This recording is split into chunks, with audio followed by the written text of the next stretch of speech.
السلام عليكم، عاملين ايه؟ هنعمل النهارده مع بعض الوصفه التحفه اللي انتم شايفينها دي بمكونات بسيطه خالص، هتبقى ان شاء الله موجوده عندك في البيت والطعم لا يقاوم بصراحه. يلا نشوف بقى عملنا الوصفه الجميله دي ازاي. في الاول كده هاتي طبق وحطي فيه نص كوبايه من العسل. طبعا انا هنا معايا ونص كوبايه من الزيت، ومعايا فانيليا، ومعايا بيكنج باودر، ومعايا دقيق. بس شفت سهله ازاي؟ بدون بيض وبدون حليب، وسهلة جدا وبسيطة جدا، متاخدش وقت، ما يعتبر ما فيهاش مقادير خالص. في الأول كده أنا نزلت بنص كوباية من العسل، على نص كوباية من الزيت، على معلقة صغيرة من القرفة. لو متاح عندك، مش متاح خلاص تمام مفيش مشكلة، يبقى تقدري تستغني عنها. ولو برضو موجودة عندك ومش حابة تحطيها أو مش بتحبيها، برضو يبقى تمام بلاش نحطها. خلاص ونقلب. وهاتي ظرف من الفانيليا كده وانزلي بيه برضو ونقلب كويس.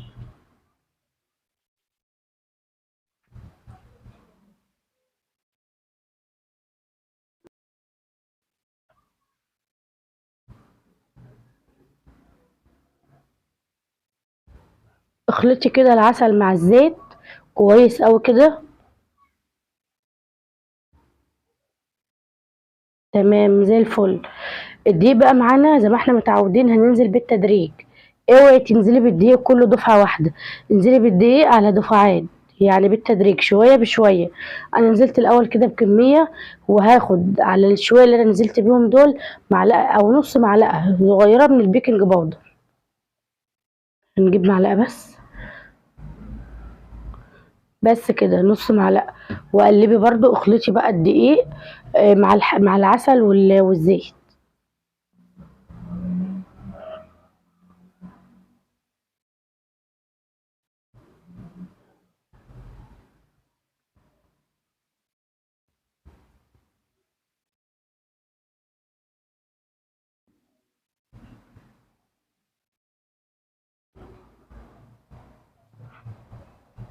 خلاص انا هشيل ده كده وهكمل العجين بايدي.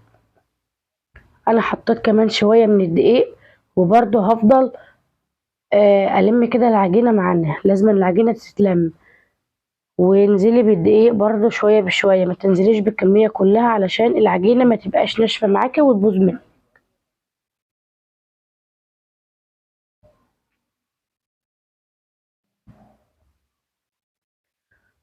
خلاص انا شايفة ان هي كده خلاص مش محتاجة. بس لما طلعت بالمنظر اللي معانا ده، لو انت بقى حطيتي مثلا دقيق او الدقيق جه منك زيادة شوية وحسيت ان العجينة ناشفة، تقدري تزودي معلقة من العسل. تمام. شايفين العجينة؟ ما شاء الله. انا خلطت المكونات كلها مع بعضها، والعجينة دي ريحتها حلوة قوي. والله ريحتها جميلة ولسه يعتبر ما اشتغلناش فيها. غطي بقى كده بكيس بلاستيك واركني على جنب. وهاتي كيس تلاجة تاني. انا بفضل طبعا ان انا افرد العجينة بين كيسين تلاجة. افتحيهم كده وحاولي تفردي العجينة بالراحة كده بين كيسين تلاجة بالمشابة اللي معانا.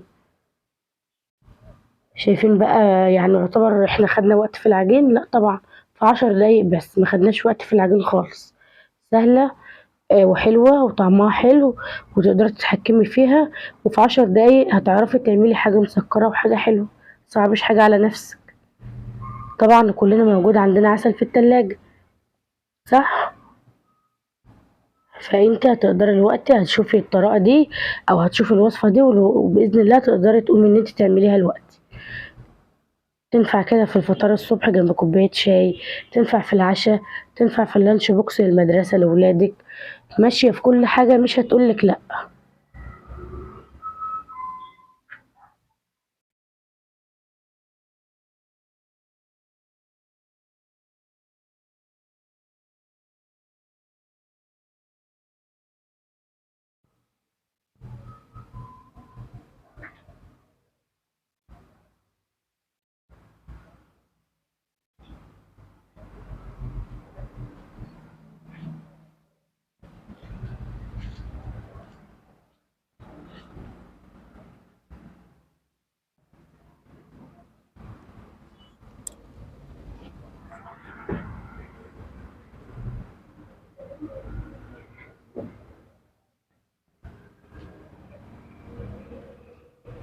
انا فردت العجينه كده، انا عايزه العجينه دي حوالي كده نص سنتي، لان لما تخش الفرن لسه هتعلى معانا شويه عشان عليها بيكنج باودر.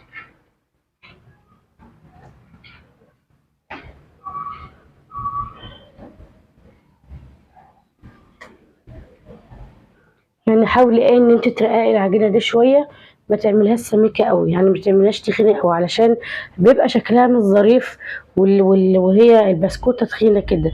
وترجع برضو لحريتك، انا بفضل كده. هاتي بقى معانا فنجان زي ما انت شفت كده. انا جبت الفنجان علشان اسهل على الناس اللي ما عندهاش قطاعات.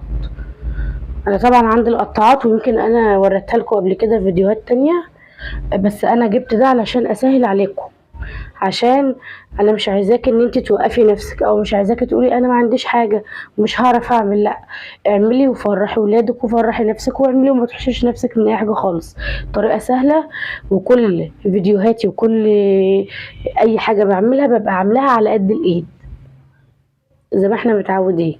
قطعي بقى كده بالفنجان او بمج الشاي اللي برضو الموجود عندك. وطبعا معانا الصاج او الصينيه جارنا. بناخد اللي احنا قطعناه نحطه في الصاج او الصينيه طبعا، وانا ما مش دهنه زيت ولا دهنه زبده ولا دهنه اي حاجه خالص خالص. وما تخافيش مش هتلزق، لان هي بعسل، فما تخافيش مش هتلزق في الصينيه بتاعتك. وطبعا الفنجان او المج اللي معاكي حروفه هتشيل كده من العجين، نضفيها زي ما انا عملت، عشان ما تاكلش العجينه كده. لو انت سبتيه ونضفتهوش هتحسي ان هي بتنتش كده في العجينه. خلاص انا هخلص كل الكميه بقى زي ما انا عملت كده برضه، عشان مش عايزه اطول عليكم. وده شكله طبعا الفرن ولع جارنا، انا كنت شغاله والفرن ولع، هندخل الفرن وهطلع وارجع اوريكم تاني. ده شكله بعد ما طلع من الفرن، مستوي جدا. ارضيته مستويه وارضيته حمراء، والبسكوته ناشفه جدا وجميله، وانا اللي قلبها على وشها. ده ظهر البسكوته اللي ظهر قدامكم، ده ظهر البسكوته، انا اللي قلبها ليه؟ عشان هحشيها. خلاص انا قلبتها علشان ننجز كده نفسنا في السريع في السريع كده، ونوقفش نفسنا. ناشف جدا شايفين، بس انتم مش سامعين بصراحه لان انا سجلت بعد ما صورت. ناشف جدا جدا، وطعمه خرافي بصراحه، طعمه حلو قوي قوي قوي. طبعا عقبال ما الصينيه التانية تطلع، انا كنت جهزت هنا صوص شوكولاته، عملته على بخار الميه. قالب شوكولاته، الشوكولاته اللي هي العاديه دي. سيحته كده على بخار الميه، طلع بالشكل اللي انت شفتيه ده. برضو حبيت اوريهولكم. فاكرين بقى الازازه اللي معانا دي صوص كراميل، من اللي انا كنت عملته في الوصفه بتاعه العسل والبيض اللي قبل كده. فشويه دول فاضهم، فقلت استغلهم اسيبهم. قلت استغلهم، قلت هحشي البسكوت ده بالكراميل ده. طبعا لو انت ما عندكش كراميل ممكن تحشي نوتيلا. لو انت ما عندكوش نوتيلا تحشي ايه؟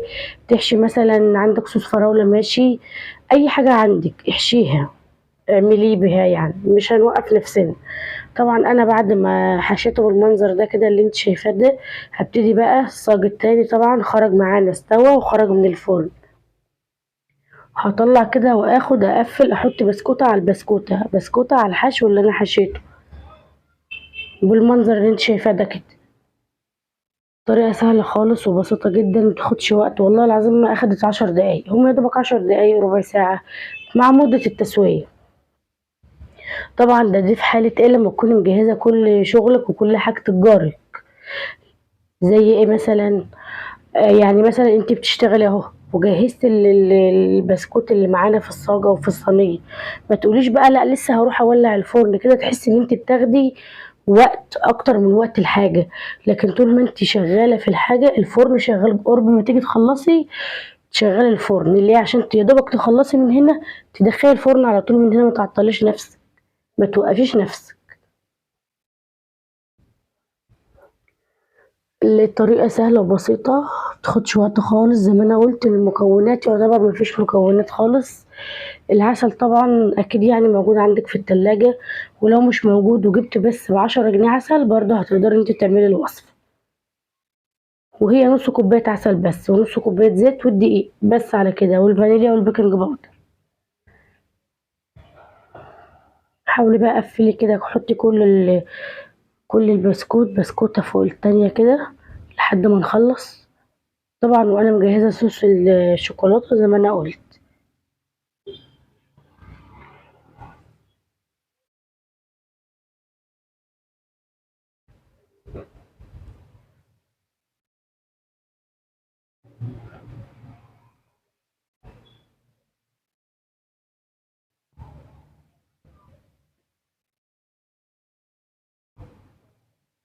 طبعا ممكن كمان مش شرط ان انتي تغطسي البسكوتة في صوص في شوكولاتة سمرا، ممكن تعمليها في شوكولاتة بيضة. بس انا الحقيقة رحت اشتري ما لقيتش شوكولاتة بيضة، فجبت الشوكولاتة السمرا. انا كنت هعمل من ده ومن ده، بس ما لقيتش الا السمرا بس، فاضطريت ان انا اعمل السمرا. فانت لو متوفر عندك الشوكولاتة البيضة هتقدري برضو تسيحيها كده على طول. قفلي بقى، حاولي تضغطي كده على البسكوتة كده وانت ماسكاها. شايفين الصوص باظظ منها خالص. خلاص كده، تعالي بقى نروح للصوص بتاعنا.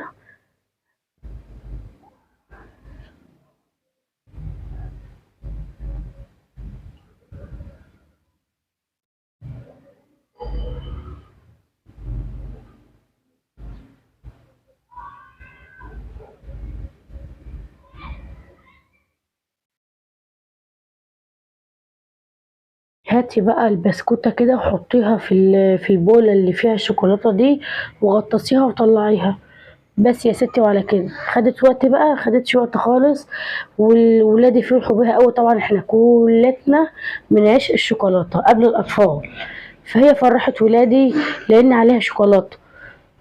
بس كده، غطسي البسكوتة في قلب الشوكولاتة وطلعيها لحد ما تخلصي كل الكمية اللي معاكي. أداة واحدة، وهفضل اعمل كده لحد ما اخلص كل الكميه اللي معايا.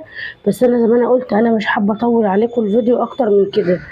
انا هغطس كله في القلب الشوكولاته واغلفه كده كله، هغلف البسكوت كله بالشوكولاته كده، وارجع اوريلكم الشكل النهائي بعد طبعا ما هينشف شويه. ما هنحطه على الصاج ده ونسيبه يشد شويه، وما تخافيش هيشد على طول علشان الجو برد، احنا مش في الحر، فالجو برد هيشد على طول. وده كان شكله النهائي. إيه رأيك بقى؟ تحفة، تحفة جدا، وطعمه حكاية بجد. هي دي الإزازة اللي محيراني دي، برضو لسه فيها شوية. هاخدهم برضو كده، واروح كده رايحة جاية كده على البسكوت اللي معانا، زي ما بكون بعمل زجزاج كده لحد ما اخلصها. ما هو انا لازم اخلصها. طريقة سهلة جدا وبسيطة خالص. يا ريت بقى لو الفيديو عجبك اعملي لي لايك، واعملي لي اشتراك في القناة وفعلي الجرس علشان يوصلك كل جديد مني. لو لسه ما اشتركتيش اشتركي في القناة.